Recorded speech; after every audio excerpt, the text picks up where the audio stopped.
Hello বন্ধুরা, Facebook পোক জিনিসটা কি, এটা আসলে কি কাজে ব্যবহার হয় এবং এটা আপনারা আপনাদের ফেসবুক ফ্রেন্ডদের কাছে কিভাবে পাঠাবেন, এই সকল বিষয় এই ভিডিওতে আপনারা জানতে পারবেন। বর্তমানে কিন্তু ফেসবুক পোক বিষয়টি অনেক ট্রেন্ডিংয়ে চলছে। আপনারা যদি একটু লক্ষ্য করেন তাহলে কিন্তু এমন একটি নোটিফিকেশন আপনাদের কাছেও এসেছে। তো এই সকল বিষয় নিয়ে এই ভিডিওতে কথা বলবো। আপনারা অবশ্যই সম্পূর্ণ ভিডিওটি কন্টিনিউ করবেন এবং চ্যানেলে নতুন হলে চ্যানেলটি সাবস্ক্রাইব করে ফেসবুক পেজে একটি ফলো দিয়ে রাখবেন। তো আপনারা সর্বপ্রথম এক ফেসবুক অ্যাপের ভিতরে প্রবেশ করবেন।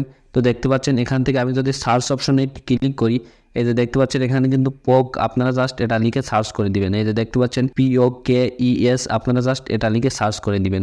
তো এটা লিখে সার্চ করে দেওয়ার সাথে সাথে দেখতে পাচ্ছেন উপরে কিন্তু একটি পোকস বলে কিন্তু একটি অপশন এসেছে। আপনারা জাস্ট এটার ভিতরে প্রবেশ করবেন। তো এটার ভিতরে প্রবেশ করলে যে দেখতে পাচ্ছেন এখানে কিন্তু আমাকে বর্তমানে 3 জন কিন্তু এই পোক এই জিনিসটা কিন্তু পাঠিয়েছে। আমি কিন্তু চাইলে তাদেরকে এখান থেকে পোক ব্যাক এই অপশনে যদি ক্লিক করি তাহলে কিন্তু তাদের কাছে এই পোক এটা কিন্তু আবার চলে যাবে। আর আসলে পোক এই জিনিসটা কি, এটা আসলে কি কাজে ব্যবহার হয়, এটা শুধুমাত্র একটি নোটিফিকেশন। আপনি যদি এখান থেকে পোক এই অপশনে একটি ক্লিক করেন তাহলে এই যে আপনার ফেসবুক ফ্রেন্ড রয়েছে তার কাছে একটি নোটিফিকেশন যাবে। তো কেমন নোটিফিকেশন যাবে চলুন সেটা আমি আপনাদেরকে দেখিয়ে দিচ্ছি। এই যে দেখতে পাচ্ছেন এখান থেকে নোটিফিকেশন অপশনে ক্লিক করলাম। দেখতে পাচ্ছেন এখানে কিন্তু পোকের একটি নোটিফিকেশন চলে এসেছে। সো দেখতে পাচ্ছেন আমার এই আইডি থেকে কিন্তু আমি এই আইডিতে একটি পোক নোটিফিকেশন পাঠিয়েছি।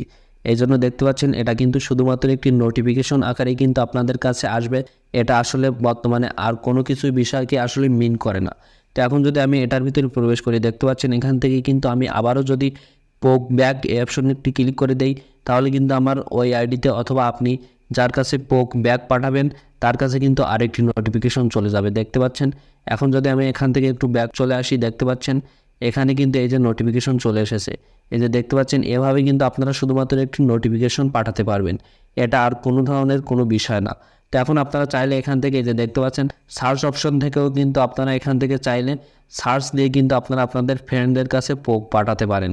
তো এভাবে কিন্তু আপনারা পোকগুলো আসলে সেন্ড করবেন। আর আসলে আপনারা যদি এখান থেকে কাউকে ভুল করে পোক পাঠিয়ে ফেলেন তাহলে আসলে আপনারা সেটা কিভাবে রিমুভ করবেন, কেননা আপনারা যদি এখান থেকে পোক সেন্ড করেন তাহলে কিন্তু আপনার সেই ফেসবুক ফ্রেন্ডদের কাছে একটি নোটিফিকেশন চলে যাবে। তো এই নোটিফিকেশনটা আপনারা যদি না পাঠাতে চান অথবা আপনারা যদি ভুল করে পাঠিয়ে ফেলেন তাহলে আপনারা এটা কিভাবে রিমুভ করবেন, তার জন্য আপনারা এখান থেকে 3 লাইন থেকে এই যে দেখতে পাচ্ছেন এখানে কিন্তু সেটিংসের একটি আইকন আছে।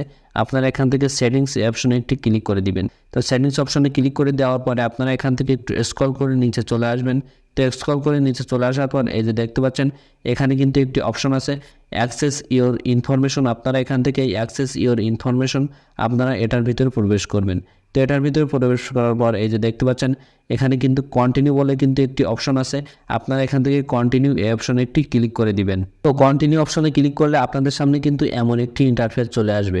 সো আপনারা এখান থেকে এই যে দেখতে পাচ্ছেন ইওর অ্যাক্টিভিটি অ্যাক্রস ফেসবুক, আপনারা এখান থেকে এই অপশনের ভিতরে প্রবেশ করবেন। তো এই যে দেখতে পাচ্ছেন ইওর অ্যাক্টিভিটি অ্যাক্রস ফেসবুক, আপনারা এখান থেকে এই অপশনে একটি ক্লিক করে দিবেন এবং এখান থেকে আপনারা একটু স্ক্রল করে নিচে চলে আসবেন। তো স্ক্রল করে নিচে চলে আসলে এই যে দেখতে পাচ্ছেন এখানে কিন্তু পক্স বলে এই যে দেখতে পাচ্ছেন পক্স বলে কিন্তু একটি অপশন আছে। আপনারা এখান থেকে এই অপশনের উপরে একটি ক্লিক করে দিবেন।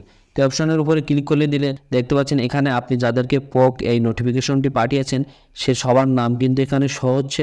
তো আপনারা চাইলে এখান থেকে যাদেরকে আসলে পোক রিমুভ করতে চাচ্ছেন আপনারা সেই আইডিটিকে এখান থেকে সিলেক্ট করবেন। তো আইডিটি সিলেক্ট করার পরে এই যে দেখতে পাচ্ছেন এখানে কিন্তু রিমুভ বলে কিন্তু একটি অপশন চলে এসেছে। আপনারা এখান থেকে রিমুভ এই অপশনে একটি ক্লিক করবেন। তো অপশনে ক্লিক করার পর আপনারা এখান থেকে আবারও রিমুভ এই অপশনে একটি ক্লিক করবেন। তাহলে কিন্তু সেই ব্যক্তির কাছ থেকে যে নোটিফিকেশনটা গিয়েছিল সেটা কিন্তু রিমুভ হয়ে যাবে।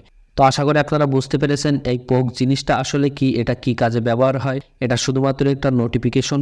আপনি যদি সেন্ড করেন তাহলে আপনার ফেসবুক ফ্রেন্ডের কাছে শুধুমাত্র একটি নোটিফিকেশন যাবে এবং সে যদি আবার সেন্ড করে তাহলে কিন্তু আপনার কাছে একটি নোটিফিকেশন আসবে। তো যদি ভিডিওটি ভালো লেগে থাকে অবশ্যই ভিডিওটিতে লাইক করে ভিডিওটি আপনার বন্ধুদের কাছে শেয়ার করে দিন। আর ভিডিওটি ফেসবুক পেজ থেকে দেখে থাকলে অবশ্যই পেজটিকে ফলো দিয়ে আমাদের ইউটিউব চ্যানেলটিকে সাবস্ক্রাইব করে রাখুন। তো দেখা হচ্ছে পরবর্তী আরেকটি নতুন ভিডিওতে। ততক্ষণ সবাই ভালো থাকুন, সুস্থ থাকুন।